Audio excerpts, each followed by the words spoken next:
За шүүгдчихсэн юм болж байна. За проектор ашиг авчнаа. Саяхан саштал нэрч. За Отгонбаяр та Багнар хувьцат компанид ямар албан тушаал ашигдаг вэ? Багнар хувьцат компани гүйцэтгэх захирлын албан тушаал ашигдаг. Гүйцэтгэх захирлын албан тушаал ашигдаг. За слайд. Танай компани HMLSPD компанитай байгуулсан гэрээнээс хохирол хүлээсэн үү? Хохирол учирсан уу танай компанид? Миний асуулт бол байгуулсан гэрээнээс хохирол учирсан уу гэж байгаа шүү. За энэ дээр бол нийтрийг нээч, слайд нээч. Энэ дээр бол юм байна. Иргэдээ манай байгууллагыг шүүхэл ашиглаж хохирогчоор бол мөрдөн байцаагч бол тогтоосон. Учирсан хохирлыг бол мэргэжлийн байгууллага шинжээчд бол тогтоосон байгаа. Багнар хувьцат компаниас энэ дээр хохирол гаргаж, гомдол гаргаж энэ хөрвөл үүсгдэггүй. Танахаас гомдол гаргасаас бол байхгүй гэсэн үг. Байхгүй. За би слайдын хэлбэлтэй тэмцээн газарт гэж тодруулаад хэлчихье. Авилгалтай тэмцэх газраас танахыг шинжээч томлоо хохирогч гаргаад хохирогч болгоо явсан гэсэн үг үү? Тий. За гэрээ гаргач. 10 дугаар слайд. Нүүрс хутдаг л таах гэрээ. Дараагийнх нь гаргач. Энэ таны гар үсэг мөн үү? Мөн байд. Энэ гэрээ та байгуулсан уу? Байгуулсан. Гэрээний залтаа HMLSP компани мөрдөж ажилласан уу? Гэрээний бүх заалтын даваа ажилласан. Энэ гэрээний бүх заалтуудаас ямар нэг хохирол учирсан уу? Гэрээний заалтуудаас гэж байгаа шүү бэ. 3-6 дээр алдан 3-6 дээр алдан яригдж байгаа. 3-6 дээр юу яригдж байгаа? Тийм. Алдан жингийн зөрөө яригдаад байгаа нь 3-6. Нөгөө утсан дээр нэг. Тэг хажуутлынх нь. Дээдлэлт нь. Тань. 3-6-аас ямар хохирол гарч байгааг нэ? Эндээс бол жингийн зөрөөний асуудал бол яригдж байгаа. За ямар жингийн зөрөө вэ? Өгсөн авсан. Та тодорхой хэл дээ. Өгсөн авсан. Манайх өгсөн биднийх авсан. Энэ зөрөө. Энэ шүүгөрлөж байгаагаа ойлгохгүй л өгдөж байгаа. Өгсөн авсан гэхээр ойлгохгүй л дээ. Яг ямар зөрөө та нарийн хэлэл. Багнар хувьцат компаниас нүүрс өгсөн HMLSP компани тэр нүүрсийг хүлээж авсан энэ хоорондох жингийн зөрөөний асуудал яригдж байгаа. Яагаад жингийн зөрөө гадаа? Яг гоо гэрээнд бол шуудаас жигнэ гэж гэрээгээ байгуулсан. Тэн дээр бол тэвэлт явцд юм уу? Дахин шиг явцд бол юу гарсан байгаа. Нутгийн нүүрс гарсан байгаа. Энийг бол анх ойлгохдоо бид бол хурдлын дуршилтаар бол Багнар тийм үйлдэл гарах нь нунтаг гараад их хохирол учрах нь тийм учраас Улаанбаатарт шигшээд явуулах юм бол хохирол бараг гарахгүй нэ гэсэн ойлголтоор энэ гэрээ хийгдсэн юм штэ. Газар дээр бол энэ бол юу гарсан байна. Нутгийн нүүрс бол гарсан байна. 3-6 дээр шуудаасны дараа шуудаасан жингэрээ HMLSP болоод HMLSPD компаниуд тооцоогоо хийгээд дуусгасан уу? Нүүрсний тооцоо хийгдээд дууссан байна. Энэ гэрээ хүчин төгөлдөр үү? Энэ гэрээг байгуулсан учраас бол энэ гэрээ бол хүчин төгөлдөр гэрээ гэж үзэж байгаа. Танайх энэ гэрээг хүчин төгөлдөр бас тооцоолох, гэрээгээ хүчингү болгох, цоцлох ийм асуудал тавьж ирсэн аа. Ийм асуудал гараагүй. Өмнөх хуудсан гаргаа. За 2-2 гарч. Танаа 1 тонн нүүрс энэ компанид хэдэн төгрөгөөр зарах шийдвэр гаргасан? Оногийн гараачих та.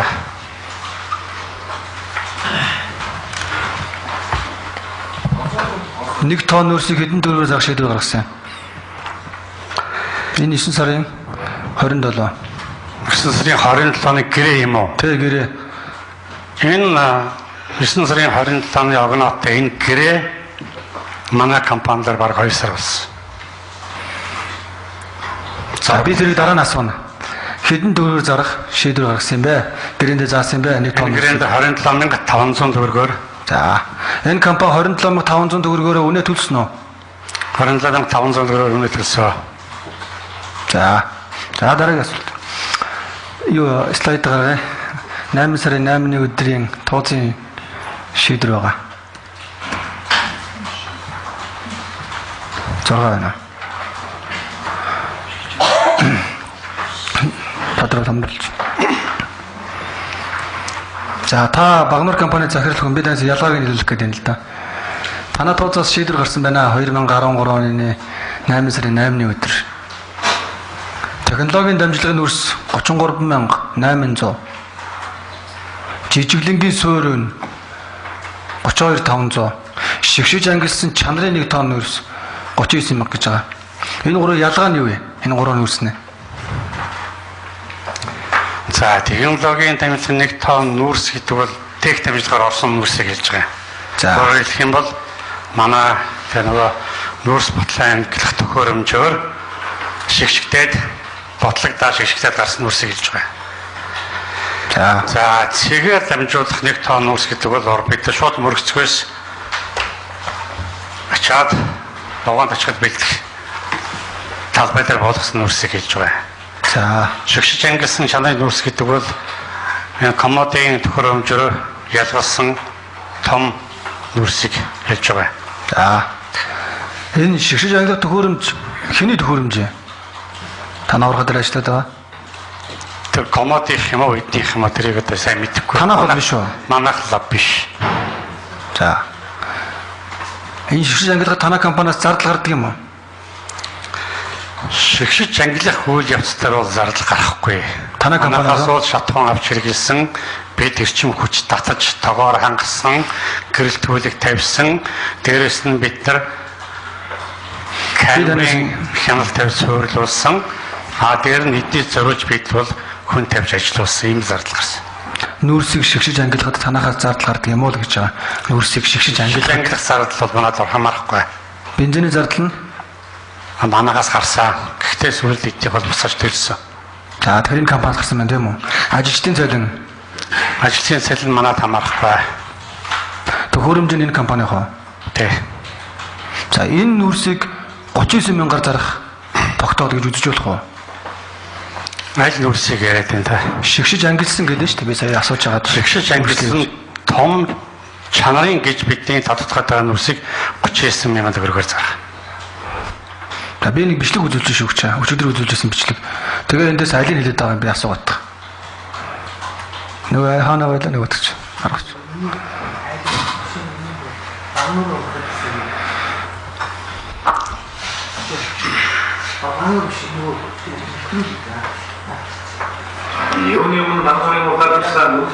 За. За, одоо тэрнээ зогсооч хараа за. Явж байгаа за. Одоо тавьж. Жохон нөгөө цаатлын ил тод гаргач. Гарахгүй юу? Жохон гарч. За, одоо тавьчих. За, одоо. За, та одоо заачих юм дээр юу нэ лазер байна. Эндээс ямар энэ төхөөрөмжөөс ямар нүүрс гардаг юм 39 гээд байгаа нь аль хэсгний та тэрийн заагаад өгч. За, надад аль хэсгийн тодруулаад хэлээд энэ тэр байна, энэ нутг нь энэ. За. Ортой чарахаар байна уу? Үрсэж тарах. Энэ нөгөө хамгийн том би өөрөө хамгийн том наадталтаа гарч байгаа тийм үү? Тийм. Наадтал энэ 39. За, тэр цаа талд гарч байгаа нь тэр нөгөө нутг нь юм уу эдний дунд зэрэг нь байна тийм үү? Ийшээгээ нутг нь гарч байна тийм үү? Баруун дэшээ. Тэр цаатлын эдний авчих нь өрсөө. Тэ цаа талд эдний авч байгаа нүүрс гарч байна. Бүр цаа талд авчих нь нүүрс 32500. За би ингэж би хариулт тэмцэх газрын хатар мэдүүл тайлбар маяг. Би асуулт асуугааг та асуултанд хариулаад явчих. За, ингээ 3 нүүрс гарч хамгийн наадал том нүүрсэнд гарч байгаа. Энийг харсан уу тийм ээ? Энэ хэдэн төгрөгийн үнэтэй гинэ? 39000. 39000. За, тэр цаана гарч байгаа хэдэн төгрөгийн үнэтэй нүүрс вэ? 32500. 32500 нүүрс вэ?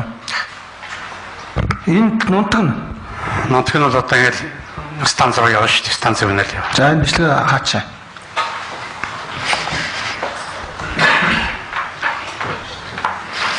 Дөрөвний слайд руу гараа. За наадад амлалч. За шигшиж ангиллан ялгсан чанарын нэг тонн өрсөй 39 мянган төгрөг тогтоосгоо гэж штэ. Таас зурган дээр харлаа. Энэ аль нүүрс нэ? Чанарын гэдэг нүүрсийг бид бол ингэж яриад стандарт өгөх нүүрс, гэр ороод өгөх нүүрс, чанарын нүүрс гэж 3 ангилаад байна штэ. За энэ чинь чанарын нүүрс, том нүүрс.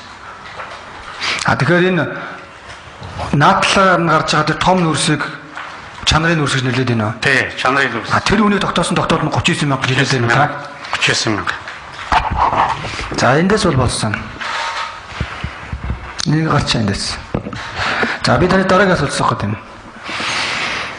Ийм нэг ойлгомжгүй юм байна. 2013 оны 8 сарын 8-ны өдөр танаа тууцаас 39 мянган төгрөгөөр тогтоогоод өгсөн байхад өөрийн чинь компани 4-5 албан тушаалтандаа нийлээд тууцынхаа энэ шийдвэрийг зөрчөөд 27500-аар 9 сарын 27-ны өдөр буюу 11 сарын тогтоол гарахаас өмнө тууцын шийдвэрээ зөрчөөд MJLSBD компанид нүүрс хямдхан өгт 27-оор өгсөн гэж яриад байгаа. Та энэ дээр тайлбар хэлэх үү? Бид даваа хөөж чадвал үнд өөрчлөлт өрсөн учраас гэрээ байгуулах асуудлыг хүлээх хэрэгтэй. Бид тооцоо танилцуулна гэсэн. Зүгээр үйл ажиллагаа бол одоо өвлийн цэцаа хэлсэн хэрэгэд нүүрс авах шаардлагатай учраас бол нүүрс бол ачигдсан. Ачигдахтаа бид хоорондоо ярьсан бол тууцын хурлын дараа тогтоосон үнээр төлбөрөө төлнө шүү гэж тохироод нүүрс ажилтнууд явагдсан. Тууцын хорол бол 11 сарын 1-нд туралдсан. Гэрээ бол 11 сарын 21-нд гэрээ баталгаажиж зурагт. Тэгээ энэ он сар өдөр явсан гэсэн. Эдний өгсөн гэрээний анхны өгсөн огноогоор явж байгаа. Манай гэрээ дээр бол 11 сарын 21-нд зурагдаад бүр дугаар авагдаад дамирлагдаад дугаар авагдсан байна. Огно нь буруу гэсэн үг үү те? Огно нь буруу. За тэр үнэнд өөрчлөлт орсон гэдэг байгаа чинь хэд болсон гэж та яриад байгаа. Тэр тууцын тогтоол дээр бичигдсэн ээ бид нөгөө гэр хороололд нийлүүлэх нүүрсний үнийг 27500-аар бид энэ 8 сарын 8-ны тогтоол яриад шүү дээ. Та 8 сарын 8-ны тогтоолоо бариад үнэнд өөрчлөлт орсоо гэж хэлсэн юм байна тийм үү? Тэр хэдэн төгрөг гэж хэлсэн үнэнд өөрчлөлт ороод? Үнэнд өөрчлөлт орсоо. Тийм учраас одоо танаа 27500-аар нийлүүлэх болцоо байхгүй. Тэр хэд дээр байв? 32500 болсон гэж хэлсэн. 32500 болсон гэж хэлсэн юм уу? Тий. Та тэгээ яагаад авилгалаа тэмцэх газар байцаалд өгөхдөө үнийн дөрвнээс 39-оос 27-г хасаад хохирол нэгээр яваад байгаа. Би авилгалаа тэмцэх газрын байцаалан дээр тийм л юм биш. Би хохирол нэхэг бай. Наад дээр чинь байцаагчийн асуултанд хариулсан. Тэнд 39 мянган төгрөгөөр өгөхөөс юм биш үү гэдэг дээр би үгүй 32500 гэсэн 5000-ын зөрөө юм уу гэсэн. Тэгмээ 5000-ын зөрөө хэрвээ 32-оос буусан гэж үзнэ 39-оос буусан гэж үзэхгүй гэдэг тайлбар хэлсэн. За тэр 8 сарын 8-ны өдрийн тогтоол бол 39 мянга гэдэг нь бол энэ компанид хамаарахгүй гэж ойлгож болох уу? 39 мянга гэсэн хэсэг шүү. Ер нь энэ бол эргэлзээтэй байсан учраас ачаад хууцын тогтоолоор бид тодтогсон. Яаж ойлгох гэдэг юм бэ? 39 мянгаар бүгдийг хамруулах гэдэг юм уу? Тэ? Яаж ойлгох гэдэг юм бэ гэдэг. Тийм учраас 30% гэж над тогтоолдоор чи оруулаад эдний авчаас нүүрс бол 25000 нөтгүүгээр 30% болохоор 32500 болчихж байгаа. Нөгөө 12 онд Мэргэнбаатар цагдын гаргасан тушаалаар чинь чанарын ангисан нүүрс нь 30000 байсан 30% өсөд 39000 болж байгаа. Ийм л ялгаатай. Танаа энэ гэрээ чи 30 төгөлдөр бид рүү асуусан. 30 төгөлдөр.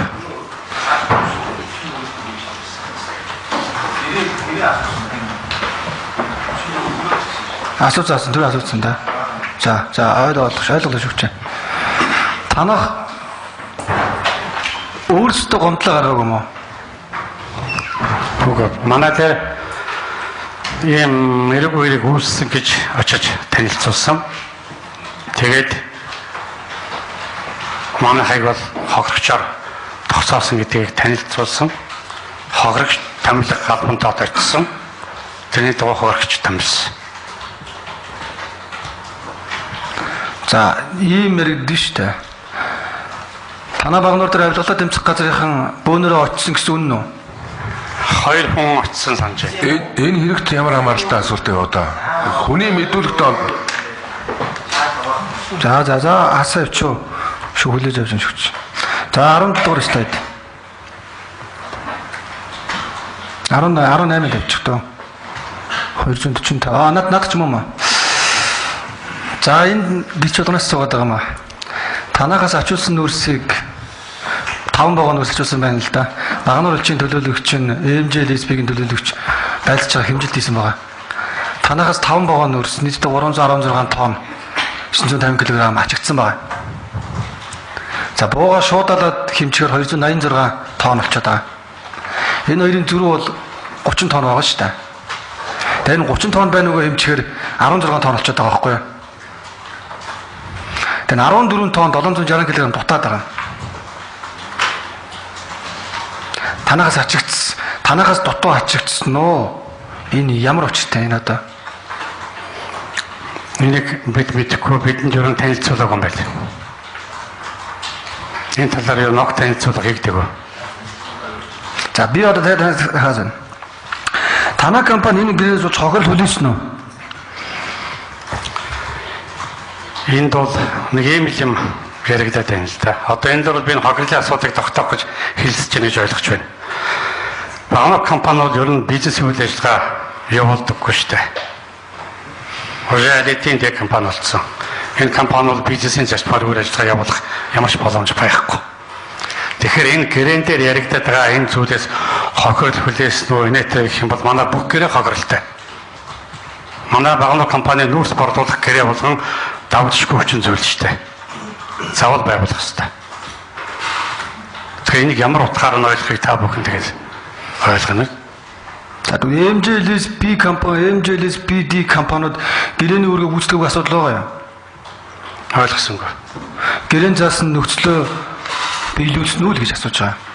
Гэрээний заасан үнэ төлсөн үү? Гэрээний заасан үнийг төлсөн. Гэрээний заасан нөхцлөө тооцоогоо хийсэн үү? Тооцоо хийсэн.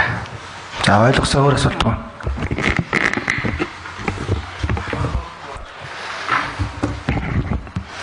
Тогтоолгоо 2 зүйл тодруулъя.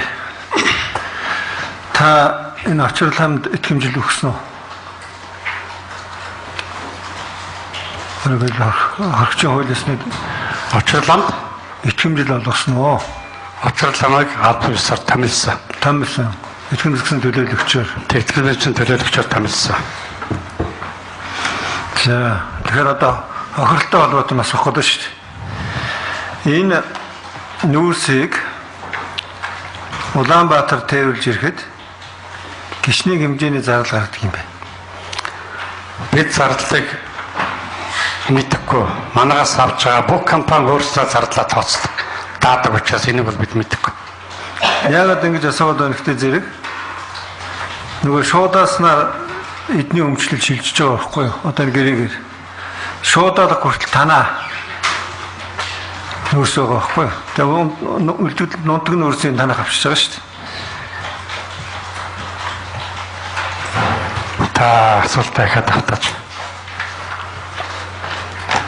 279 мянган тонн нүүрс тээвэрлсэн байна. Тэгээд тэр нүүрсийг энд тээвэрлээд шуудаалаад эднийх одоо цаашдын зардлыг харьцаа иргэдэд хөргөж шít.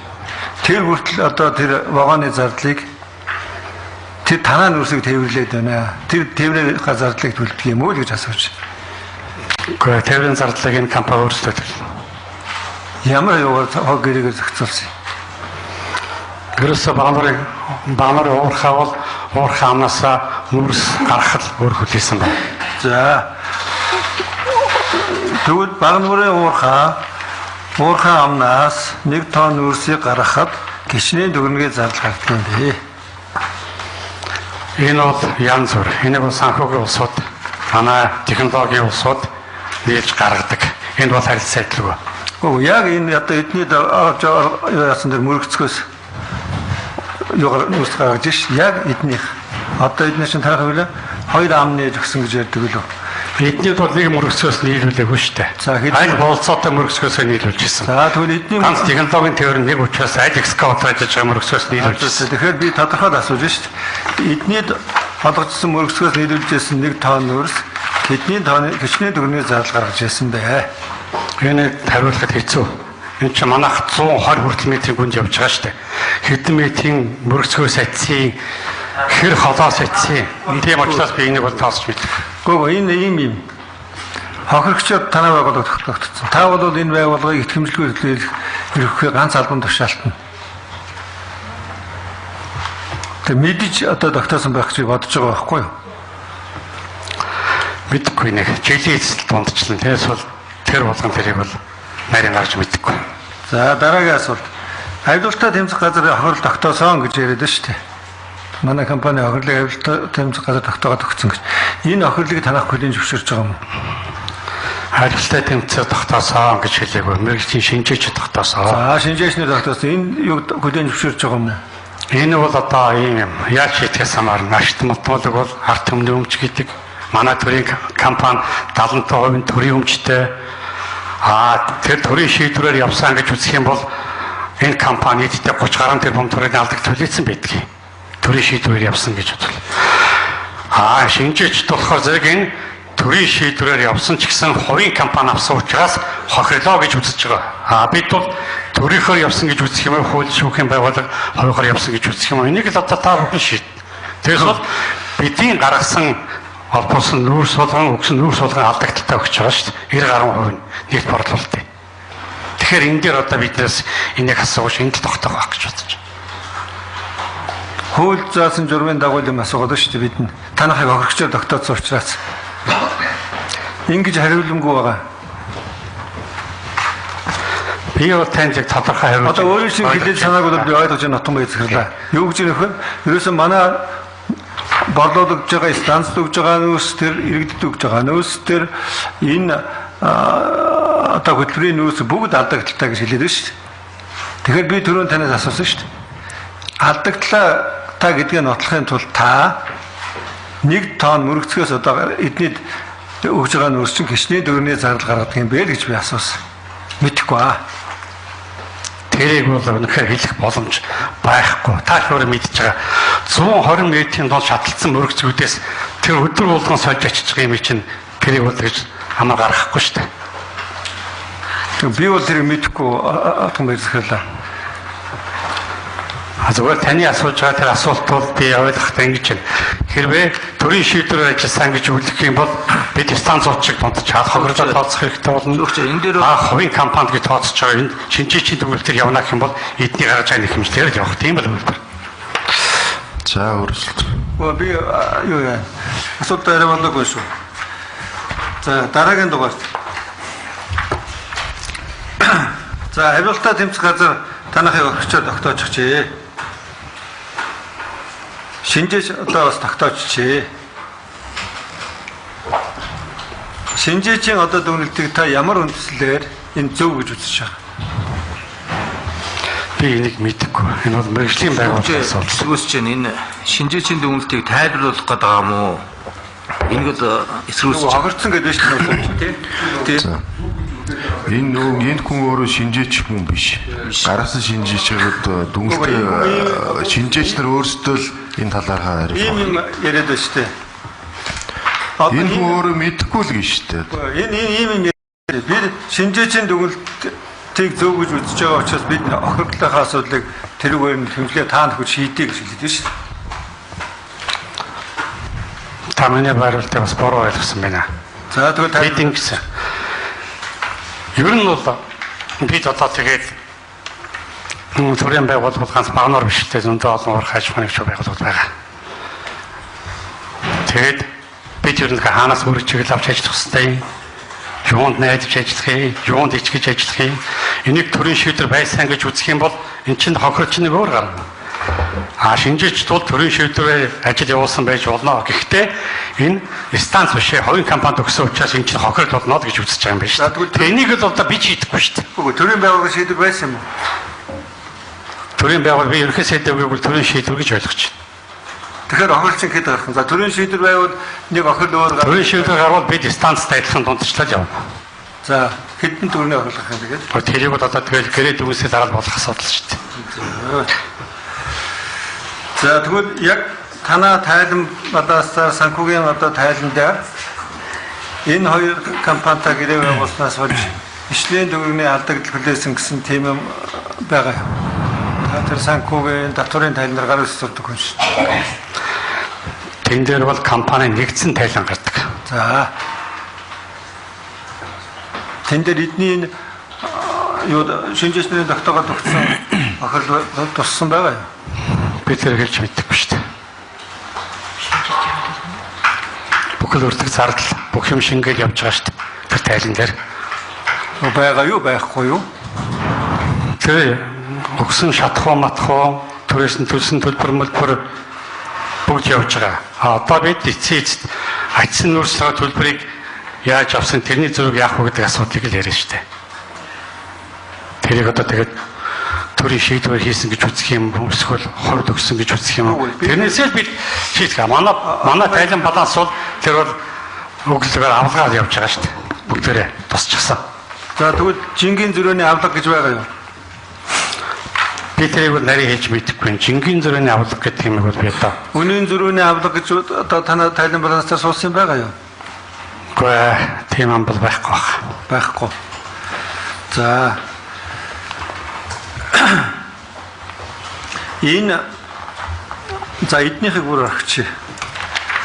Иргэдэд одоо нийлүүлдэг нүүрс, станцад нийлүүлдэг нүүрсний тэр жингийн зөрөөтэй хаягдaltaй холбоотой асуудлыг одоо яаж шийддэг байсан өмнө нь одоо эднийхээс өөр. За эднийх бол ингээд шуудалаа шигшээд ялгаад танаад үлдээчих тийм ээ. За энэ танаад багнуур илчин аваад борлуулж зарим нь одоо ингээд өргөдөд алга болчихсон. Бусад станцынхаа яаж шийддэг? Станцыг бол бид хоёр талаасаа дундчлаад 50% шийддэг. Гэхдээ зүгээр баримжаалаа яаж байгаа шийдчихдэг юм уу? Акт магт үйлчлэг протокол үйлддэг юм уу? Протокол үйлдэнэ. За түүний жинг харж байгаа протокол үйлдэнэ. За протокол яг газар дээр нь хэмжиж үздэг юм уу? За бүгээр чигнэдэг шүү дээ. За аль бүгээр ярьж байгаа? Манайтай ч пүүвийн станц дээр ч пүүвээ. Станц дээр зөрүү гарлаа. Тэгэхээр тэнд одоо юу гэдгийг чулууны, шорооны ингээд ялгадаг юм. Тийм юм яригдахгүй шүү. Шууд зингийн зөрөөл яригдана. Зүгээр одоо баримжаалаа ялгачдаг юм уу? Иргэдийнхийг яадаг юм? Иргэдийнхтэр бол бид тийм байхгүй. Энэтэй шууд хүмүүсийн агтлаараа багооныхаа дасаар явчихдаг. Дасаар явчихдаг. Тэгэхээр энэ зүгээр зарчмын юм л байгаа байхгүй юу? Хуучин бол хөдөлмөр хэрэгжихээс өмнө тэр нунтаг нүүрс чулууны жингийн алдагдлыг иргэд хэрэглэж эцсийн хэрэглэж хүлээдэг байсан байхгүй юу? Одоо энийг чинь хөдөлмөр ялгаж өгөөд танах чулууга нунтаг нүүрсээ аав гэдэг ийм л асуудал яригдж байгаа шүү дээ. Яг бодит байдал дээр. За асуулт. Дараа нь ганцхан асуулт асуугаад байгаа. Энэ гэрээ байгуулахад танд болон танай компанид 3 дахь этгээдээс ямар нэгэн дарамт шахалт үзүүлсэн явдал байна уу? Би одоо засгийн газар л гэж хэлсэн шүү дээ. Засгийн газрын дарамт энийг бол нийлүүлэх гэсэн тий. Хоёроо сайд өөрөө засгийн газрын хуралдаанд өөр өгсөн шүү дээ. Өөр өгсөн. Засгийн газар танад өөр өгөх хэрэг юу? Байна. Манайх төрийн 75% өмчтэй шүү дээ. За тэгээд дарамт гэхээр ч одоо яа дарамтлсан байх вэ? Дарамт үзүүлсэн гэдэг шүү дээ. Засгийн газар дарамтлсан шүү дээ гэж шүү дээ. Засгийн газар яа дарамтлсан юм бэ?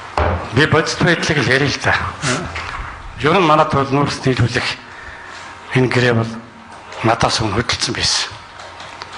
За би бол энэ хүлээж аваад цаашаа одоо төвчилж явсан шүү дээ. Гэхдээ энэ асуудлыг орхитуулаагүй бас ярьсан ганц их зөвлөгтэй.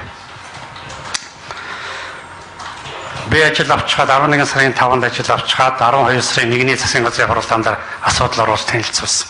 Энэ бол багнаар уурхад техникийн шинжилт хийх болцоо олгооч гэдэг. Тэгээд 12 сарын 10-нд судалгаа оруулж ирэх 10 хоногийн хугацаатай 10 хоногийн дараа засгийн газрын хуралдаанд оруулах шийд аваад гарсан. Тэр хуралдаан дээр засгийн газрын гишүүдийнхаа өмнө алт үед сайд надад өргөх. Ийм явцсан байгаа шуутгамаараа энийг дэмжиж ажиллаарай. Энэ дээр ямар нэгэн хил амгүй шуурх ажил шүү гэж өргөх. Эний дагуу тэгэл хариуцж байгаа ганц зөвлөх гээл бичээр эний дагуу ярьдаг юм бол очиртай. Тэгээд би ярьж уу. Яар. Тэгээд бид цаашаа энийг үргэлжлүүлээд ганц зөвлөхчээр ярьдаг. За энийг бол өвлийн үйлчлэний сэзэн бол маш шуурхай ярьдаг. Тэрнээс цааш болсон бол энэ асуудал яригдахгүй өнгөрдөг. Тэн дээр бол би ч гэсэн байгууллагын эрх ашиг асуудал ярьдаг. Ганц зөвлөх бол нийгмийн хариуцлага асуудал ярьдаг. Энэ дээр бичвэр бол нэлээд асуудалтай байсан. Гэхдээ энийг одоо тэгээд бодит байдлыг би ярьж штэ. Тэгээ энэ одоо дараагийн ялангуяа энэ 13 14 оны өвлийн нүүрсний жилтийн асуудал дээр энэ гоо миний дараа шахалт гэсэн ямыг л асууад ах шиг байна л да. Тэгээ би ярьж 8 сарын ахад засгийн газрын хурлаан дээр 8 сард бид асуудал шийдвэрлэхэд бас энэ үүрэг ергээсээс өгсөн. Тэгээ ганц битарахтаа ярихад ергээсээ чамд хэлсэн л үсттэй. Ергээсээ чамд хэлсэн бийл шүү дээ. Тэгээ би нэг төгшөх маягтай энэ одоо хийхгүй болохгүй. Ийм л асуудал болсон шүү дээ. Тэгээ энийг та бүхэн миний хэлсүүгээр дарамт гэж хуулийн дарамт гэж ойлгодог юм уу? Шахалт гэж ойлгодог юм уу? Үүрэг даалгавар гэж ойлгодог юм уу? Ханаа би Басан. Дарамт гэж үзүүлсэн гэхээр шинэ одоо өөрөө чи ажлаас нь халуун солин арга хэмжээ аван шийдэх нь мэдэх гэсэн ийм л байгуулах гэж би ойлгож байгаа. Тийм болсон уу? Тийм юм бол хэлээгүй. Бидний зөвхөн ажил төрлийн хэлэх модалцаан дээр ярьсан. Шахуу дээр тууцсан хурал дээр ярьсан юмыг асууж авах шиг байна. Тэнд бол бүгд нэг намын нөхдүүд хуралдаж байгаа. Хамгийн гол нь тууцсан хурал дээр үн болох санал төрийн өмчөөр оруулахад төрийн өмчөөр зөрүүлээд үн нэмэх тогтоол оруулж ирсэн. Тэр тууцсан хурал дээр бид үн болохгүй энэ компаниас ашиг төрийн өмчөөр удирдламжаар ашиг авах уу гэдэг ийм хоёр асуудлыг хэлэлцэх. Энэ хурал дээр наадах яригдсан яриа. Тууцын гишүүдэд яаж ойлгох гэдэг талаас л тэн дээр бол би зөвхөн төгшөх маягаар ер нь ингэсээ цаад ганц өгч одоо баяргаж ярина. Ерхээсээ чамд засгийн газрын хурлаанд өөр өгсөд байна шүү дээ. Чи богоно ягаад уцаа очиад байгаа юм бэ? Наад нүүрч нойтол байна шүү дээ.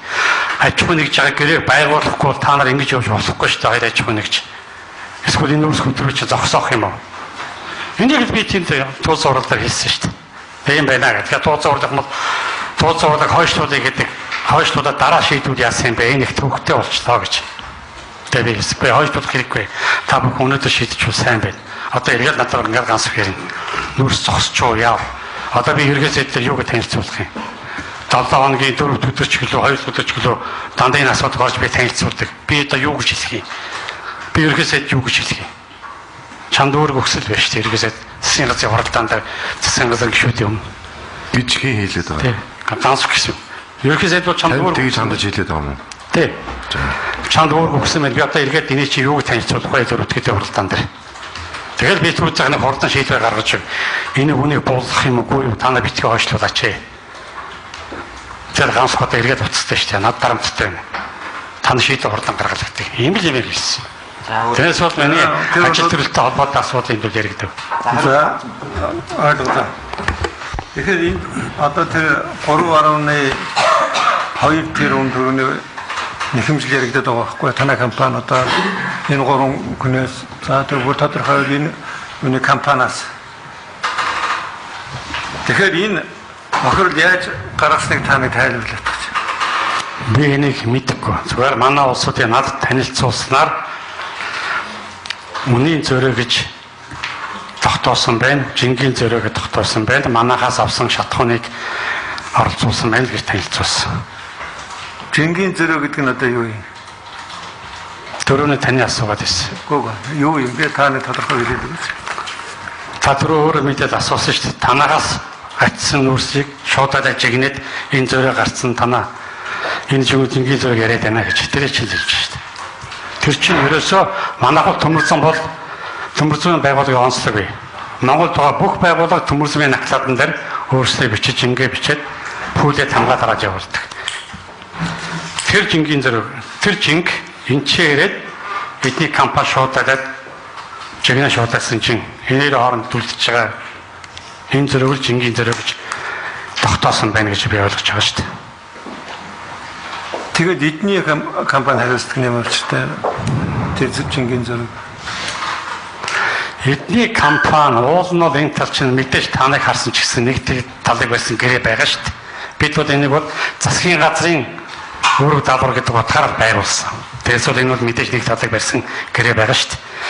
Үлдэгдэл тэр нүүрсийн асуудлыг одоо бид шийдэхгүй шүү дээ. Ягаад гэвэл энэ бол би танд хэлж байна. Энэ бид нартай байгуулах гэж байгаа энэ гэрээ бол давагдчихгүй хүчин зүйл байдаа гэдэг үеийн тодорхой хэлж байна шүү дээ. Тэгэхээр одоо зөвхөн одоо шуудаас нутг нөөцийн зэрэгс жингийн зэрэг гарсан гэж та ойлгоод байгаа юм уу? Надад тэгж л танилцуулсан.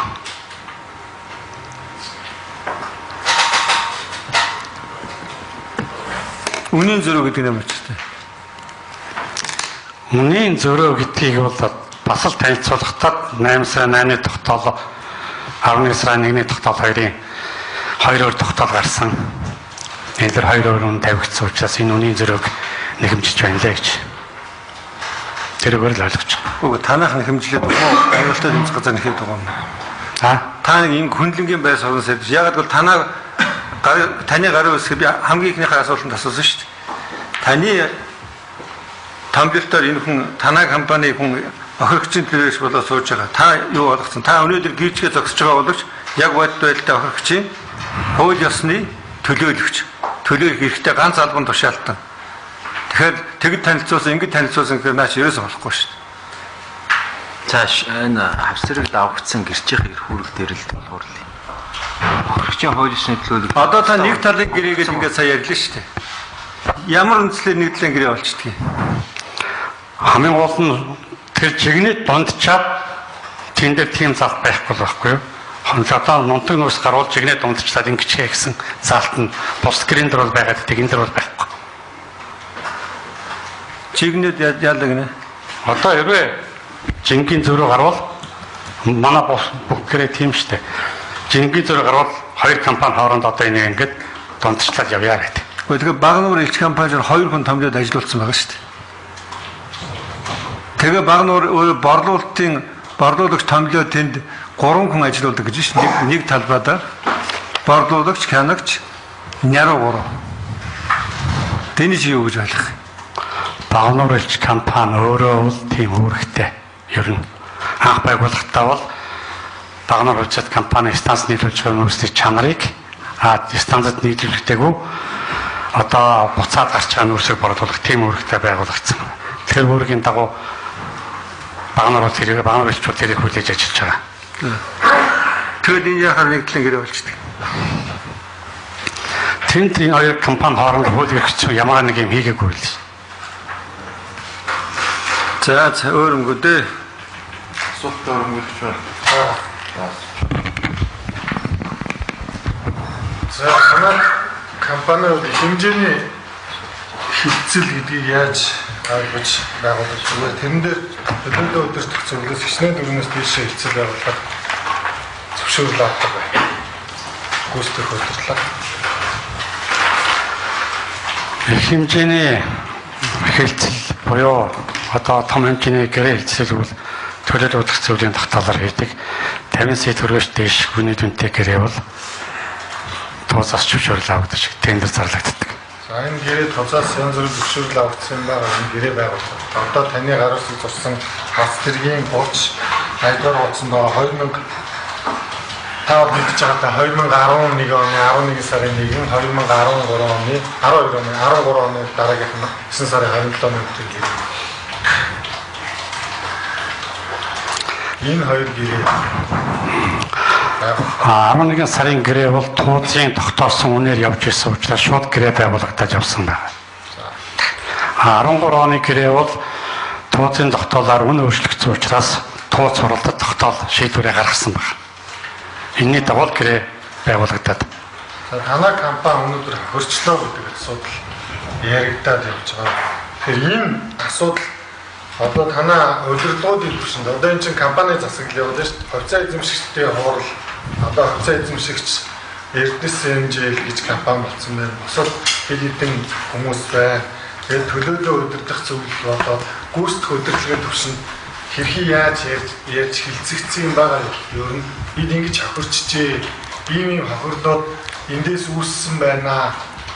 Энийг одоо нэхэмжлэх нь зүйтэй юм уу, зөв шаардлагагүй юм уу гэдэг асуудал хилцэгдсэн үү юм?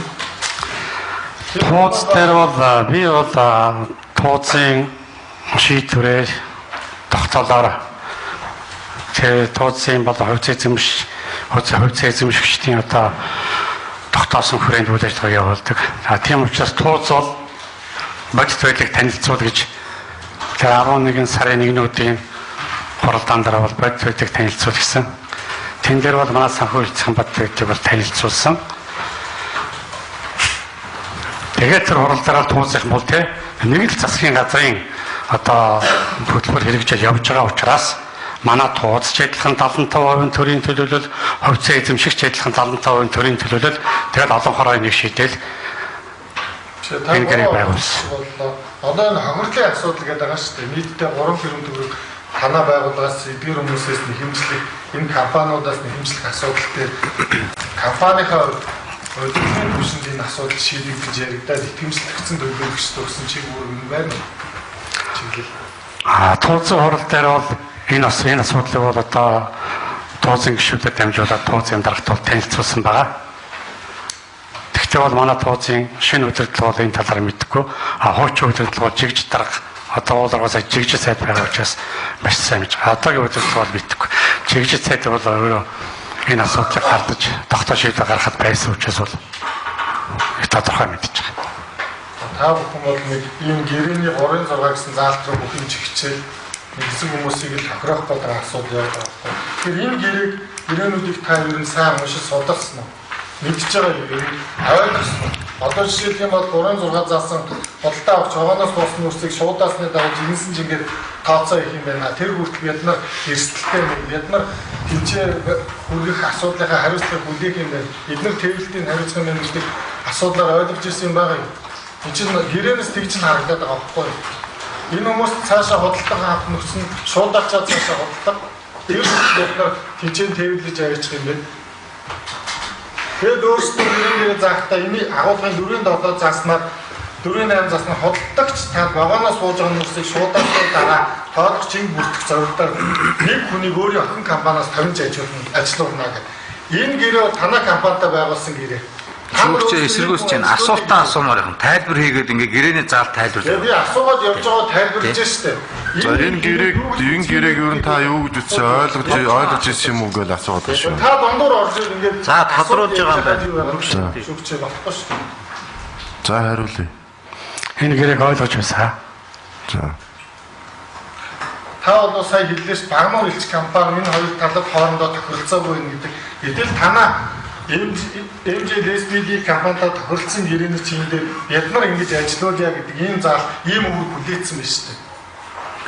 Нэг чи юу гэж ойлгох юм бэ гэдэг. Тэр баам энэ хоёрын хооронд тохиролцох ёстой гэдэг юм яриад гэхэд энэ хоёрын хооронд Багнуур элч компани захирлуудаа бас мэдүүлэг өгсөн байх гэж бодож байна. Энэ компани манай зүгээс болон ганц зөвлөхийн зүгээс үүрэг өгөгдсөн шүү дээ. Багнуур элч компанид. Та жингийн зүрх үүсээд байгаа асуудлыг мэдчихсэн үү? Тань ер нь цагуугаас болоод энэ тооцоолол дээрээс ингэж үүсээд байна гэдэг шалтгаануудыг оруулж танилцуулагдчихсэн үү? Танилцуулагдсан над дээр эдний компани танилцуулсны дараагаар надад танилцуулагдсан. Энд хэрвээ танахаас сэтгэл гаргацсан бол янз бүрийн зөврөө үнгээд үүсээд байгаа юм дээр хоёр талууд айхт үлдсэн бол асуудал одоо ингэж дамжих байсан уу? Тэн дээр бас юу гэж боддог вэ?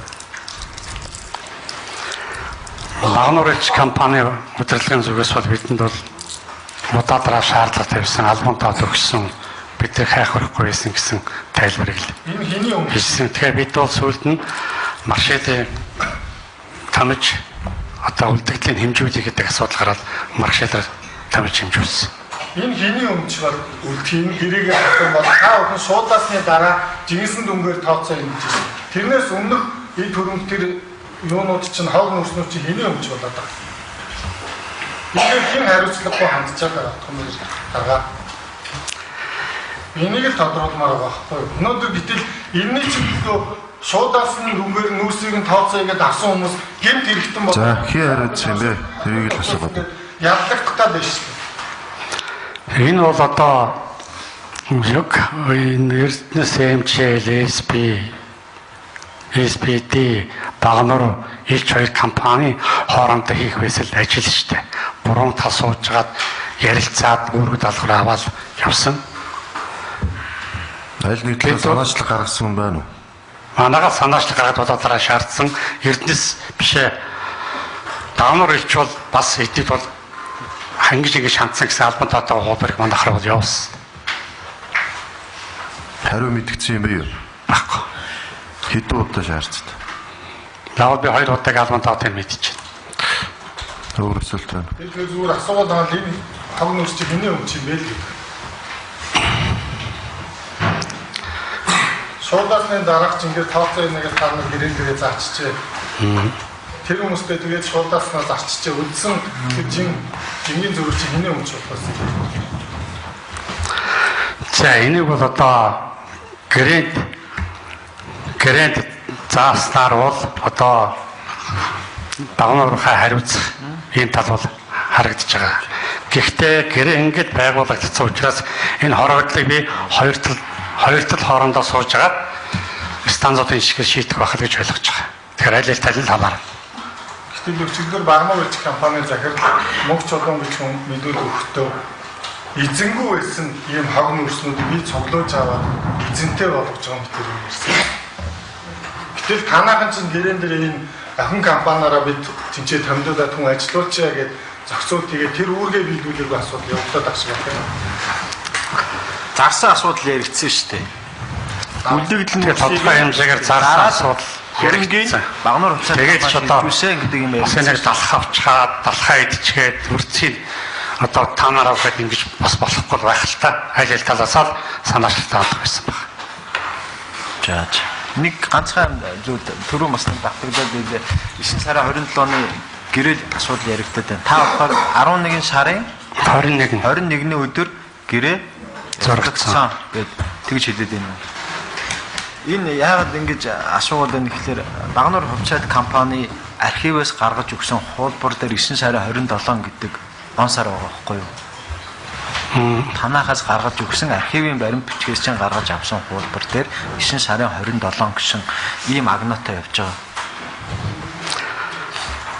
Тэр бол яг Канадад бол гараагүй лээ. Манай хуулийн зөвлөгтөр хууцлуудыг ингэж хараас зурчаад хууцлуудыг ингэж зөрүүлж хагаад хууц дамнууш тамаад хардаг штэ. Тэгээд дугаар аваад онсор тавиад дугаар аваад хадгалдаг. Тэр онон дээр бол ерөөсө хууц дамнууд тавьж тамгасан онон дээр 11 сарын 21 гэсэн дугаар байгаа. Жаач асуултгүй. Багнуур компани ч одоо хаашаа ерөн зүгээр бүхий л талаараа дандаа алдагдaltaй гэрээ байгуулдаг юм аа. Ер нь манай нийт нүүрс борлуулалтын гэрээний 90 гаруй хувь нь алдагдaltaй гэрээ байгуулдаг. Ер нь нэг 20 жил бол дандаа л алдагдaltaй явж ирж байгаа юм. За та сая нэг гэрээ яриад байж тэр нэг 3-6 гэдэг нэг заалт. Ер нь бол алдагдaltaйг мэдээд байгаа. Одоо нэг талтай ингэсэн. Тэгээд яах вэ? Ингээ байгуулчихж байгаа юм. Энэ ямар учраас ингэж байгаа нэг би таны ярианаас бол төр өөрөө энд буруутай маа гэж хэлээд байгаа юм уу? Ер нь ийм нэг гэрээ байгуулахыг алдагдaltaйг нь мэдчихэл байгаа юм чи ер нь. Би нэг бол ерөөсөө тэрний үнийн тогтоогоод өгсөн хүмүүст хямдхан нүүрс нийлүүлнэ гэдэг ийм юм чи угаасаа л тэгэл яад ер нь яадаг юм. Алдагдaltaйг нь мэдж байгаа ч гэсэн бид ийм гэрээ байгуулж байгаа ингэж байгаа юм уу? Ер нь бол үеийн Монгол улсын үеийн засгийн газар бол Багнуур хувьцат компаниг нүүрсний гэрээн дээр нүүрсний үнэн дээр бол өөрийн өртгөс доогоор тогтоож энэ компаниг алдагдaltaй ажиллаж ирсэн л дээ. Бусад хувийн компаниуд дээр бол тийм үйлдэл ерөөсөө байхгүй. Мэдээж хувьд гарсан бол ийм юм хийхгүй шүү. Хувьд гарсан бол бид ийм юм хийхгүй. Тэр нь бол энийг бол цаанаас нь хатуу үнийн тогтооцсон юм чинь ийм л юм хийж таарааштай л гэдэг юм. Ер нь бол Багнуур хохирсон юм уу ер нь? Бидэн дээр бол анх авилттай тэмцэх газар хохирогч томилох тайлбар дээр бол танах шатхууныхаа зардлыг авах хэрэгтэй юм байна. Түрээс нь төлсөн мөнгөө авах хэрэгтэй юм байна. Хохирогчоо томилгсон. Бид хохирогчийг томилсон тэрнээс бол шинжээчийн төвлөлт гараад тэгээд энэ хохирлын хэмжээ бол тэр бол манай авах авалгал байсан. Тэгэхээр би таны ярианаас угаасаа л алдагдaltaй гэрээ хийл гэж байгаа юм шиг. Улс өөрөө ингэж байгаа юм шиг. Тэгэл хийж л таараа штэ гэж яриад байгаа шиг шүү дээ. Тийм, ер нь гэрээ бол харин та ер нь тэгээ хохирох юм уу гэж асуув. Би нэг бол одоо төрийн гэрээ хийгээрэй гэж байгаа юм шиг. Би нэг бол одоо засгийн газар Монгол улсын төрийн тэргүүний өгсөн үүрэг юм чинь төр хариуцах байх гэж байна. Бас асуулт үү? Энэ таны сая мэдүүлэг дээр ерөнхийсэд үүрэг өгсөн гэдэг. Энэ хөтөлбөр гэдэг юмыг таарсан уу? Ерөнхийсэд ямар үүрэг өгсөн? Өөрөө өгсөн юм уу? Эсвэл зөвлөхөөрөө дамжуулж өгöd байгаа үүргүүд юм уу? Намайг ажил авахад энэ ажил бол эхэлсэн байсан. Ерөнхий сайдтай би 12 сарын 1-нд уулзсан. Засгийн газрын хуралдаан дээр. Тэгэхэд энэ үүрэг хөтөлбөрийг явж байгааг мэдж байгаа. За энийг дэмжиж ажиллаарай. Ширэгдэл мэрэгдэлгүй шуурх ажил шүү. Энийг манай зүгээс ганц зөвлөх хариуцж байгаа. Тэгээд ганц зөвлөхтэй хамтраад ажиллаарай гэдэг хэрэгсэн. Энэ үнийн асуудлыг 27500 туузын хурлаар нэмэгдсэн үнийн асуудлыг буулгах хуучнаараа байгуулах үүргийг хэн өгöd вэ? Энэ үүргийг бол би ганц зөвлөлтөөсөн ганц зөвлөхөд ерөнхий сайдад танилцуулсан байлээ. Ерөнхий сайд бол тэр хуучин үнээрээ өгөн шуутах маяраа гэдгийг над буцаар хэлсэн. Энэ таны төлөөлөл өдөртөх зөвлөлийн хуралд оролцож байх үедээ би ерөнхий сайдтай биечлэн уулзаад энэ үнийн талаар хэлүүл яасан юм бэ гэхэд ганц уулзуулахгүй шүү дээ гэсэн. Одоо CD болон бичгийн хэлбэр авсан байна. Тэгэхээр энэ би өөрөө үүрэг авчгаад байн ороод байх бол хэцүү. Ганц хөлмөг чи өөрөө ерөнхий сайд орол гэдэг л дээ. Зүгээр яг асуудал гэрээд хамт орыг гэхгүй чи өөрөө яваад надад ялцуулаад тайлбарлал. Чамд өгсөн үүрэг нь байгаа юм чи өөрөө оруулаад. За туузын хурал дээр туузын хурлын хэрэг давагдсан бол 27500 энэ ерөнхийдөө тогтоолдоо 27500-аар гаргацтай даа шиг тэртээ тэргүй бид нар нийлж дийлэхгүй гаргаж таарна шүү дээ гэсэн. Энэ таны хэлсэн үг мөн туузын хурал дээр хэлсэн. Тэгэнгүүтээ энэ компанийг харин 27500 дээр 27500 гэдгийг нөөт ороогүй үнгээд жоохон ч гэсэн ашиг алдагдлаа багасхий та гэд. Тэгээд эдгээр анзаарахгүй байгуулчих юм шиг гэсэн нэг үг ороод байгаа байхгүй. Энэ таны үг мөн үү? Би тэрийг үл хэлээгүй. Би яг уншиж байлаа. 27500 нөөдгүй үнгээд гэрээ хийж гээл да. Нөгөөдөл чинь нөгөөдгийг чинь харахгүй гэрээ авахдаа очиод нөгөөдгийг чинь бухаад буцаад нөөдгүй байхгүй юу? Байхгүй юу? Бид юу яриад байгаа юм гэх ярихгүй байх гэж нэг юм өгүүлбэр байгаа байхгүй яг таны хэлсэн юм дээр. Би бол наадах чинь санахгүй. За. Тэгэхдээ бол энэ дэр бол их юм тооцоо уралдаа их юм яригдсан. Би наадах ч одоо санахгүй. Багнуур хувьцат компани нэг компанитай гэрээ байгуулахдаа төлөөлөл өдөртөх зөвлөлөө хуралдлуу шийдвэр гаргад юм ер нь. Ерөнхий асуултад хариулахгүй ч байсан болно. Үгүй ээ. Энэ 2000 тооцоо шийдвэрийг энэ хүн өөрөө тооцоо гişүн мөн үү? Энэ 2013 оны 11 сарын туузын хуралд оролцсон болохоор яриад байгаа байхгүй. Энэ шийдвэр гарах эрхийн тооцоод байгаа байхгүй юу? За ойлголоо шүү. Учраас энэ хүн энэ асуултанд хариулж чадахгүй шүү дээ. 2013 оны 8 сарын 8-ны өдрийн гарсан гэрээ тэр 39,000 төгрөг гэдэг үн. Энэ нүүрсний компанид хамааралтай үн юм уу? MGL, SP болон SPD компанид. Энэ ийм хаалгатай түрүүний 32,500-г дундуур нэг үн хэлчихнэ л дээ. Тэрийг л ярьж байгаа. 8 сар засгийн газар уралдаанаар дэмжлэг аваад нүүрс бодлоо ангилах төхөөрөмжийг өргөдгөх тийм урт хугацааны зээл авах засгийн газар танилцуулсан. Энэ ямар учиртай юм бэ гэхээр манай бодлоор одоо тех байгууламж бол шууд богоонд ачдаг. Богоо ирсэн үед л ажилдаг. Богоо ирээгүй зогсож идэг. Тийм учраас бид манай экскаватор 30 жил болсон экскаватор учраас гэрээцэг өндөртэй богоо ирээ зогссон үед экскаватор ажиллахгүй бол одоо бид станцыг нөөцгүй зогсоон. Тийм учраас бид нөөцөлдөг болъё гэж богоон ирээгүй үед ч гэсэн нүүрсийг татаж авцгаад бутлаад тэгээд конвейерээр дамжуулаад шигшээд том парагцын гэр харуулын нүүрсэн дөгий жижиг парагцын бид нөөцлөөд газар дугаараа буцаж конвейерээр татаад экскаватор зогссон үед богоонд очичаая гэдэг ийм төслөөр засгийн газар танилцуулаад засгийн газарт дэмжигдсэн. Тэгээд бид тэрнийхээ тооцоог хийгээд бид ер нь шигш байгууламж ажилд оруулаад ингэж явхад бол энэ шигш байгууллагын өртөг зардалыг оруулаад тооцоод хөрөнгө оруулалтыг ингэж нөхүүднээс шигсэн нөөц 39 сая төгрөг байх нь зөв юм байна гэдэг үнийг гаргасан. За ойлголт хариултавч. Би таны хавц тэргийн 26 дугаар хавц тэргийн 10-аас 13 дээр талд авсан мэдээллийг уншиж сонсоход нэг асуулт ирж байна. Мэдээж бид ийм алдагдaltaй гэрээг юу гэж байгуулах вэ? Тухайн үед өөрсдийн тогтоосон үнээр буюу 32,500 төгрөг нийлүүлэхээр шаардаад дийлээгүй. Ганцхан шахалтаар уг компанид гэрээ байгуулсан. Төлөөлөл өдөртөх зүйлээс 1 тонн нүүрсийг 39 мянган төгрөгөөр тогтоосон байдаг. Гэтэл ерөнхий сайдын ахлах зөвлөх ганцхан өнгөрсөн онд буюу 2012-13 онод байгуулсан нүүрсний үнийн дүнгээрээ гэрээгээ дахин байгуул гэдэг шаардлага манай уурхай дээр ирж надад хэлж байсан. Тэгээд би уг компанид хуучин үнээр гэрээ байгуулахгүй гэдэг асуудлыг ярихад ганцхан өөрөө Багнуур Хувьцаат компани өдөртөх зүйлийн дарга жигжтэй өөрөө ярьж тохиролцсон шийдвэрлэнэ гэж хэлээд чи заавал гэрээ байгуул нүүрсээ нийлүүл гэдэг үүргийг надад өгөөд гарсан гэж. Энэ хүн таны мэдүүлэг мөн үү?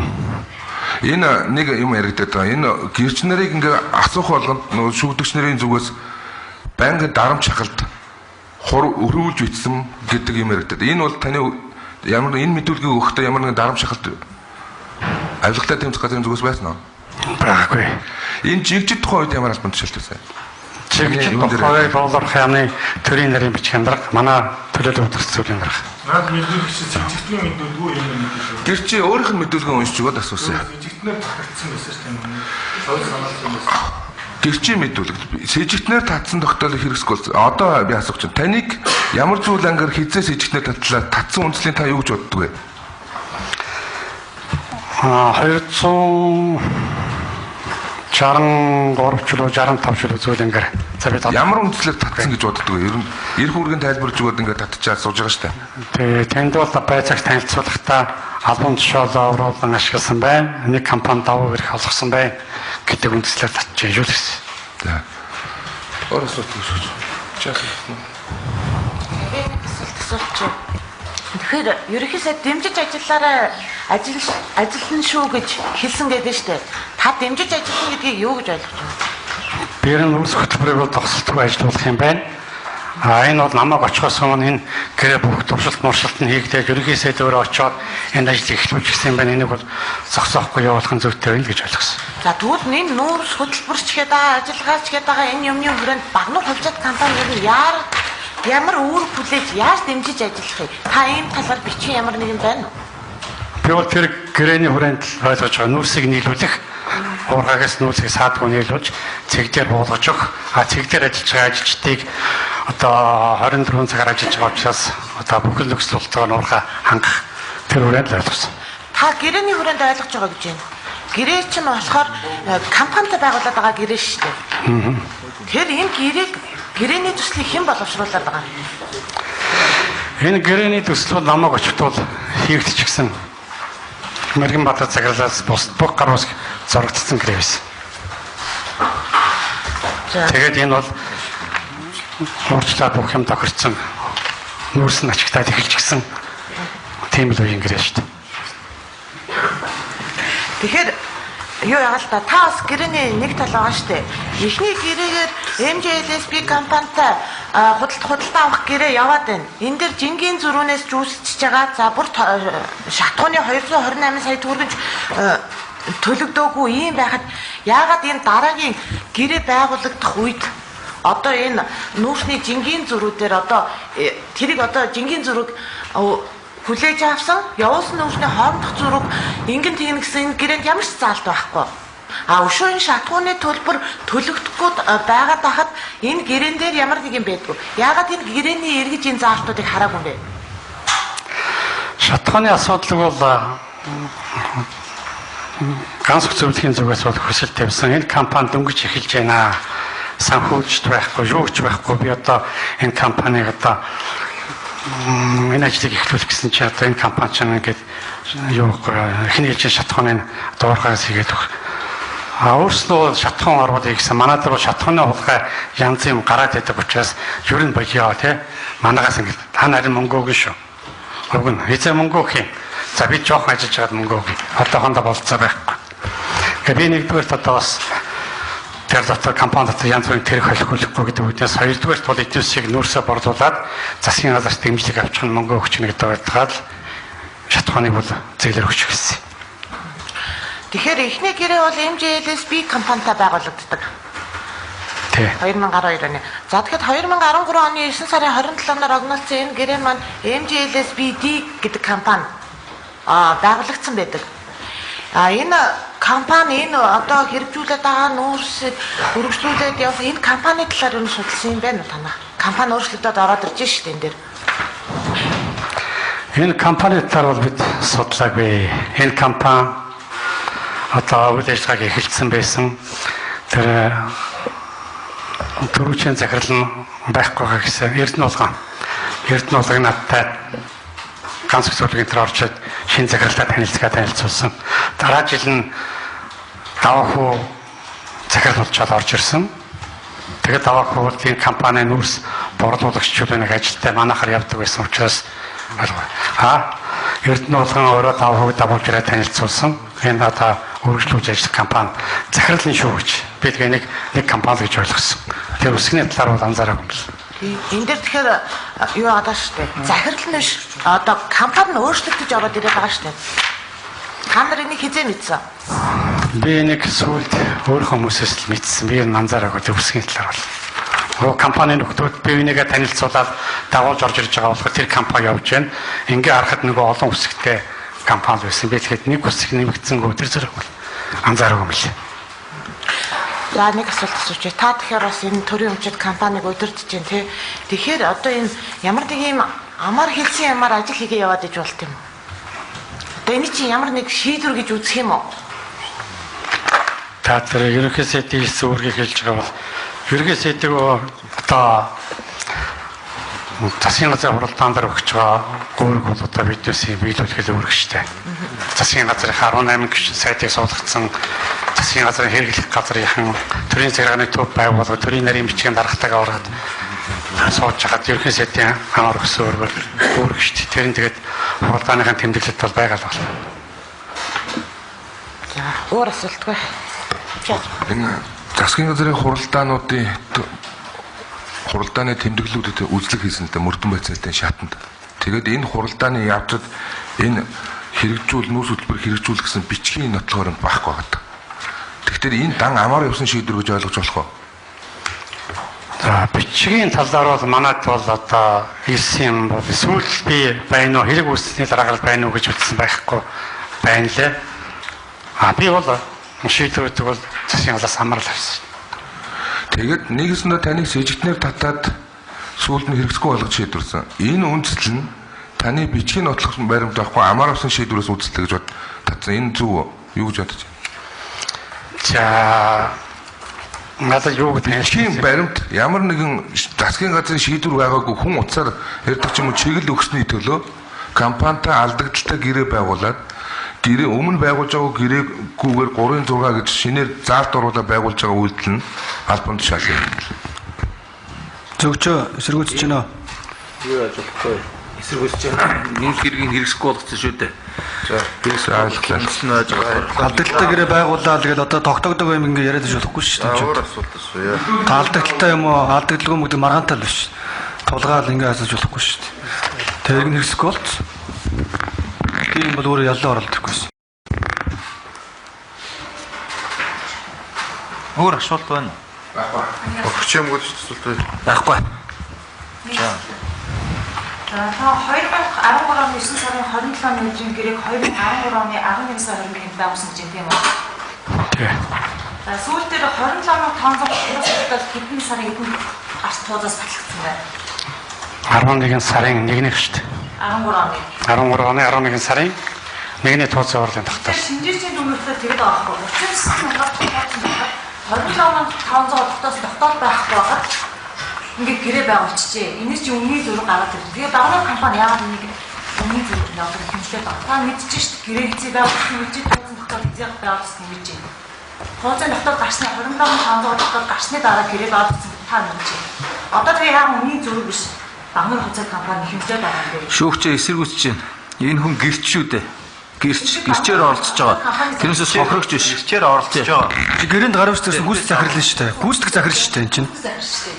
Гүйцэтгэх захирал шүү дээ. За өнөөдөр бид юу яа?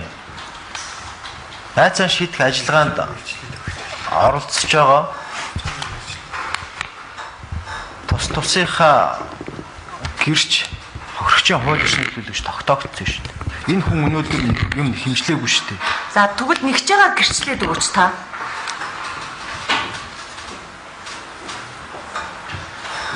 Нэгчээр гэрчлээ гэдэг чинь ойлгомжгүй.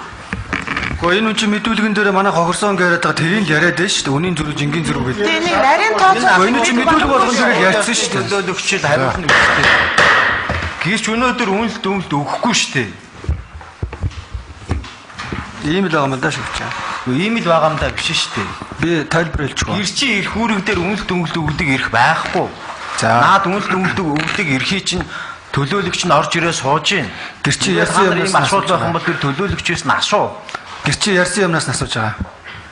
Ярьсан юмнаас асууж болдго юм уу? Болдгоо бол одоо боли асууха. Ярьсан юмнаас асууж болдго юм уу шүүгч? Болохгүй. За. Ярьсан юмнаас нь уу? Өөрийнхөө мэдүүлгээс нь асууж болохгүй юу? Ярьсан нэгэд энэ хүн хохирол нэхэд дэш нь шүүх хөндлөнгийн байгууллага шүү дээ. За, сонсч баасан дорж мөлгчээ. Энэ хүн гэрчийн мэдүүлэг өгсөн байгаа. Тэр мэдүүлгээс нь тоо юу яаж асуу? Өөрийнхөө тэр гасцуутай байдг үү? тэр өөрийнх нь тэр асуудж байгаа тэр юу чинь бүр нухаж асуугаад энэ мэдэхгүй талаараа энэ хүн мэдэхгүй. За мэдүүлгээс нь асуу шүүгч болох уу? Ийм байдал хандмааргүй байна. Мэдүүлгээс нь Би асуу. танд нэг самуулсан байгаа шүү баасан дорж мөлгчээ. За мэдүүлгээс нь асуу. За би саяхыг дахиад асуу. Таны мэдүүлгэн дээр манай компани хохирсон үнийн зүрх, жингийн зүрхээр манай хохирол хүлээсэн гэж ярьсан байгаа. Та энэ үнийн зүрхээ ярьчихгүй юм. Тэгэхээр шинжээчдийн тогтоосон 3 хохирлын хүрээнд та ажиллаж тэмцэх газраас ийм хохирол гарсан юм уу? Шинжээч тогтоочлоо гэж. Тэн дээр бол би үнэхээр шинжээж тогтоож байгаа юм хохирол байгаа. Энэ давны хэвнээс бол хэрвээ тооцохоор болох юм бол 32,500 39 бишээ 32,500 байх шүү. Надаас бод тодруулж асуусан. Зөрүү нь хэд гэж байгаа юм бэ? Хэрвээ тийм тооцоо гарах юм бол зөрүү нь 5,000 бол 27,500-аас 25-аас 32,500. Тэр 39 гэдэг тоо бол өөр тоо хаа гэж. Таны мэдүүлэг тийм байдаг л доо тий. Бидний уншижсэн. А та зөрүү тогтоох гээд байгаа бол 32,500-аар тогтоо гэсэн чинь шинжээж 30 тогтоосон юм уу? Үгүй тэрийг мэдэхгүй. Тэр бол хамгийн сүүлч яаж. Тэгэхээр шинжээчд дүүл гарсны дараа надаас асуусан. За би эцэст нь ганцхан үнээс.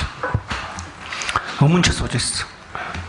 2012 он, 2014 онд 2 гэрээ хийсэн байгаа. Энэ гэрээний хоёулангийнхаа үнэ нь 27,500 төгрөг. Энийг та зөвшөөрж байгаа юу? Зөвшөөрч байгаа. 27,500-аараа бодоод энэ компани нүүрснийхээ үнийг төлсөн үү? Нүүрсэн үнийг бол төлсөн байгаа. Бид нар хэлсэн шүү дээ нүүрсэн. За 27,500 төгрөгөөр гэрээн дээр тохирсон байгаад энэ компани 39,000 төгрөг төлөх үүрэг хүлээх үү? Би тэрийг мэдэхгүй байна. Би 27,500-аар эдэртэйгээрээ байгуулсан. 3-6 зарсныхаа дагуу шуудаалсан нүүрсээрээ тооцоо хийнэ гэсэн байхад энэ компани унтаг нүүрсний мөнгийг танаад өгөх үүрэгтэй юу? Ер нь тэр гэрээ одоо 12 оны 10 сарын одоо бэлтгэсэн тэр гэрээ бол ерөөсөө өөрчлөлтөг явж байгаа шүү дээ. Энэ дөр бол би гаргалгаа хагаал ганц зөвлөгтөө бол ярьж ирсэн. Энийг яаж шийдэж болох вэ? За дараагийн асуулт. 27,000-аар гэрэн заас үнэ төлчлөө. Шуудаалсан нүүрсээр тооцоо гэдэг тооцоогоо хийчлээ. Гэрээний үргээ биелүүлчлээ. Тэгсэн шинжээч нар яагаад танаад үнийн зөрүү, жингийн зөрүү хоглож ирсэн гэж яриад байгаа юм. Эсрүүсэж чинь шүүгч. Дахиад эсрүүсэж чинь шинжээчийн дүгнэлтийг гэрчээр тайлбарлах гэдэг. Ингээд энийг эсрүүс тодруулах хэрэгтэй юм уу? Тодруулахгүй энэ хурал явахгүй шүү дээ. Энэ хамгийн чухал юм энэ шүү дээ. Шинжээчийн Тогтсон байгаа шүү дээ. Эсвэл шинжээчээ асуу. Хохирогчоос асуу. Тогтоосон тэр үнээс нь. Зүбэх. Тэрийг хэлэх гээд байна. гэрч үдсэн хүн зургийг үүрэгтэй. Тийм бол би гэрээнд зурсан гарын үсэг зурсан учраас гарын үсэг зурсантай гэрээтэй холбоотой юм асууж ин шүгчээ. Та хохирол нэхэд үлээгээд ш та хохирлаа хэлээд өгч хэдэн дөрөв авах үлдээ ш. Гэрч хэлэхгүй ш. Энэ үн чинь Багнуур компани гүйцэтгэх захирал болж шүү дээ. Та тэгж ойлгож ш. Хүлээж байгаа хүн хохирчаар сууж ш. Энэ хүнээсээ асуултаа. Энэ үн чинь гэрээндээ гарын үсэг зурсан хүн шүү дээ шүгчээ.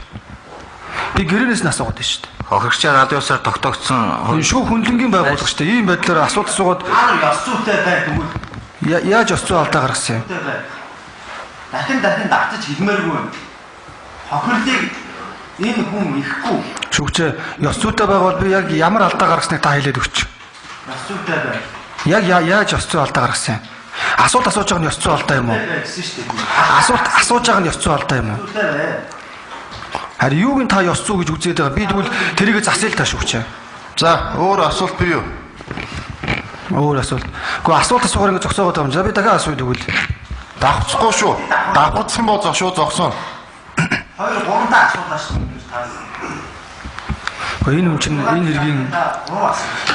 энэ хэргийн хамгийн гол гэрч болохоор би энийг тодруулаад асуугаад байгаа юм л та шүгчээ.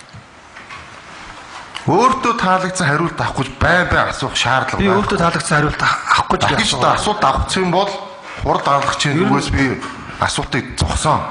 Энийг анхааруулад хэлчихье. За асуулт асуу. Слайд тавь, проектор тавь.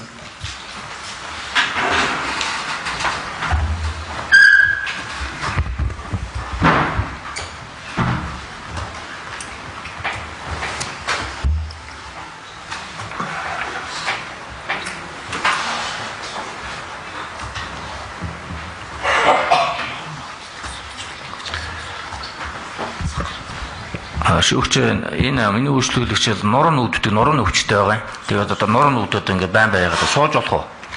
Хатан бэрээд. Сууж тэр хажууд лэнзээс аваад.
За наац дээрх байгаа нотлогоорт 8 дугаар слайд аврагч.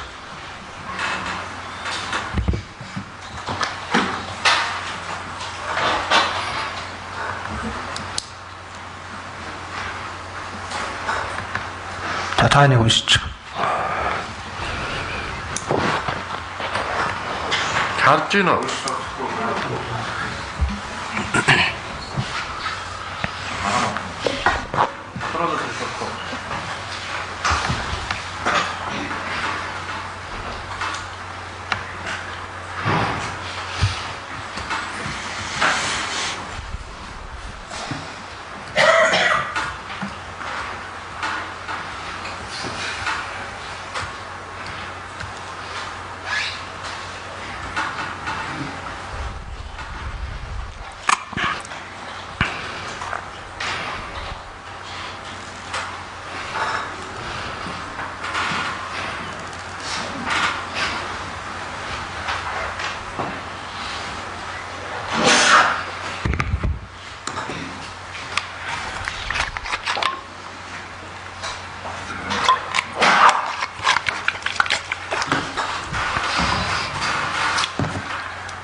За буцааж ирүүлж. Уншаад дуусч байна. Наби уншаад байгаа. Буцааж ирүүлж. Зөөх үед арагшны явуулаа.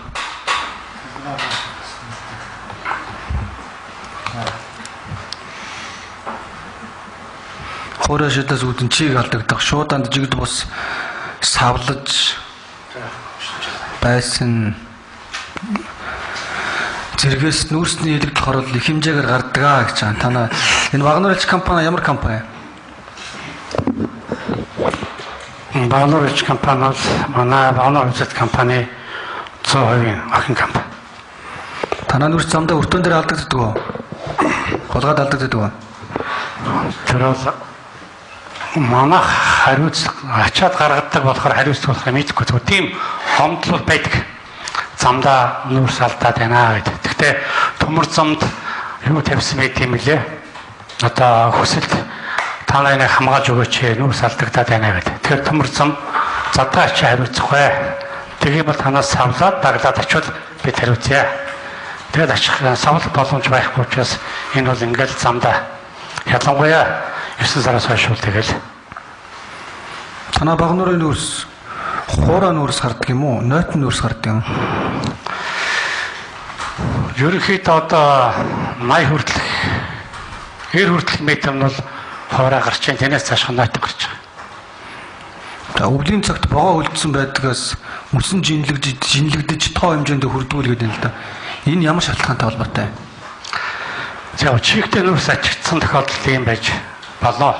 Энэ бол нойтон нүүрс бол богоонтойгоо барьцаад хүрдэг юм бол хүлдчихдэг юм уу? Тэр бол жинлэгдчихдэг тийм үү? Ачид болгоо жинлэгдэх гэж шүү дээ. Хуурай шатлаас үүдэн чиг алдагдах гэдэг нь таадалбарч байгаа. Энэ бол удвал тэгэн шүү дээ. Удахгүй бол гайгүй. Чи өөрөө хуурай нүүрс чанаа ялангуяа манай Багнуурын нүүрс чинь нөгөө хийм чанаараа их хамархан чиг алдаж батардаг учраас удаач болохгүй. Чиг алдагдгаа нүүрсэнд ямар физик шин чанар илэрдэг? Ер нь нойтон юм хуурай олчгороо хөнгөрнө гэсэн үг шүү дээ. Жин хөнгөрөх юм. Энэ хөнгөрж байгаа зүрүүг яадаг? Зүрүүг энэ бол ямар ч тийм тогтоосон юм байдаггүй. Бүр дээрвийн түл ширчим өвчтний яамны түл ширчим өвчтний институт гэж байх үедийг тэр үедийг ийм байдаг. Нар гараад нүүрс нь хатаад жин хөнгөрж байхад хөнгөрсөн нүүрсийг энэ компани төлөөлөх гээд байгаа байхгүй юу? Асуултаа асууя. Тайлбар хэрэггүй. Та шүүгч юм уу? Шүүгчлөө ажиллаж байна. Дүү шүүгчтэй хэлж та надад. За хэрэлт. Та шүүг хурлын даргалагч биш үстэй прокуророо. Нар гараад 7 кг нүрс 6 кг болоод жин өнгөрлөж таны хэлдгээр физикийн чанар. Нар гарсны бурууг энэ компанид нүү зүргөнд төлөх ёстой юм уу? Тэр би тэрийг бидэхгүй маа. Тэр өөрсдөө ирээсээ өөрсдөө тооцоох би яасан. Өөр асуултгүй би энийг хайхаад байна. За. Өөр асуулттай юм. Прокурор шинжээчнээ төлөвлөх гээд байгаа юм л да. Тэгээ би асуугаад байхгүй юу? Эрдэнэ Багч ямар энэ хүмүүсийн буруу юм. Шүүх бүрэлдэхүүнд асуулт бий. За та баярлалаа танд явж ээж болно. Бичээ орлоо гिचийг оруулж.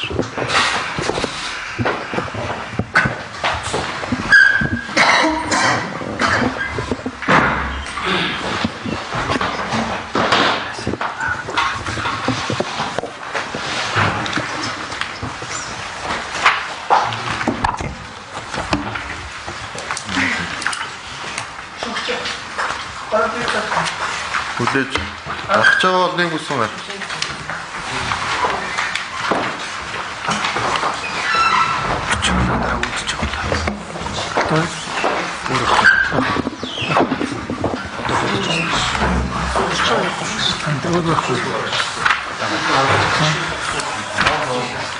За, чиглэл. Мөрдөн байцаалжийн таныг гэрчээр тогтоогоод хууль сануулаад байцаалт авсан байгаа тийм үү? Сонсож байна уу миний ярьж байгааг? Зарим нь сайн сонссонгүй. Мөрдөн байцаалтын шатанд таныг гэрчээр тогтоогоод хууль сануулаад байцаалт авсан байгаа. Тэгсэн үү? За мөрдөн байцаалтын шатанд бай тэгсэн үү? Хууль сануулж байцаалт авсан уу танаас? Байцаалт аудитын тайлбар авсан. Гэрчээр асуусан уу таныг? Гэрчээр тогтоосон уу? Гэрчээр тогтоогоогүй аудитын тайлбар авсан. Гэрчээр байцаасан байгаа шүү ч. Хавцрын дугаар хэлгүй. Таныг гэрчээр тогтоогоод байцаад авсан байгаа шүү дээ хавц дээрээ. Тэрнийг би гэрчээр авсан гэж мэдэхгүй л байна. Намайг та аудитыгаа тайлангийн талаар тайлбар та тэр баримтыг уншиж үздэг юм уу? гэсэн. Аа? Би бол ер нь аудитын тайлбар л өгсөн гэж. Үгүй тэр баримтыг уншиж үздэг юм уу таа чи? Баримтыг уншиж үзээгүй л дээ. За хэрэг бүртгэл мөрдөн байцаагч прокурор шүүгийн дуудсан цагтаа хүрэлцэн ирж хэргийн талаар мэддэг зүйлээ үнэн зөв мэдүүлэх үүрэгтэй. Хэрвээ гудал мэдүүлэг өгөх юм бол та эрүүцлэн эрүүгийн харилцааг үлээл гэдэг. 2 дугаар авцсан 3-5 дугаар авцсан дэр. Энэ шүүгдэгч нарын байгаа тахимд байгаа хүмүүс тань гэр бүл садан төрлийн холбоотой хүмүүс зөв энэ шүүгдэж байна. За хууль санаасан баримтаар үнэн зөв мэдүүлэг өгнө гэдэг гар хэсэг зордож байна. Ойлгож байна. Тийм.